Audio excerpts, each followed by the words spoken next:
बहुत समय पहले की बात है। एक जंगल में एक सियार रहता था। एक दिन भोजन की तलाश में भटकते हुए वह नदी के किनारे पहुंचा।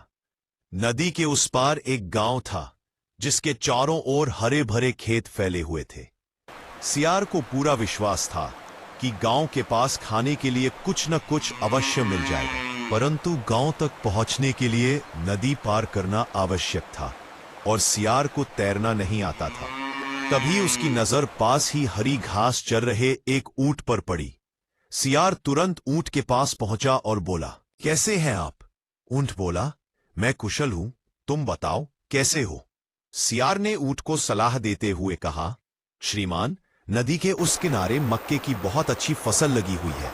यदि आप मुझे अपनी पीठ पर बिठाकर वहां ले चले तो हम दोनों मक्के का आनंद ले सकते हैं। ऊंट ने सियार की बात मान ली और शीघ्र ही उसे अपनी पीठ पर बिठाकर नदी पार कर गया। दोनों मक्के के खेत में पहुंच गए, इसलिए थोड़ी ही देर में उसका पेट भर गया, लेकिन ऊंट अभी भी मक्का खा रहा था। पेट भर जाने के बाद सियार बोला, अब हमें चलना चाहिए। ऊंट ने कहा, थोड़ी देर और रुक जाओ, पर सियार नहीं माना और जोर जोर से चिल्लाने लगा। सियार की आवाज सुनकर खेत का मालिक डंडा लेकर आ गया। सियार कदकाठी में छोटा था, इसलिए झाड़ियों में छिप गया, लेकिन ऊंट दिखाई दे गया। खेत के मालिक ने ऊंट को खूब मारा, सुरहू में दुस खा। मार की वजह से ऊंट भागते हुए नदी की ओर आया। तब सियार बोला, अरे भाई, मुझे भी अपने साथ ले चलो। ऊंट सियार से बहुत चिढ़ा हुआ था। उसने मन ही मन बदला लेने की सोची और बोला, आओ, मैं तुम्हें कैसे भूल सकता हूं? आज तुम्हारे कारण ही मुझे यह दिन देखना पड़ा। सियार बोला, ऊंट भाई, आप क्या कह रहे हैं? मुझे समझ नहीं आया। सियार ऊंट की पीठ पर बैठ गया।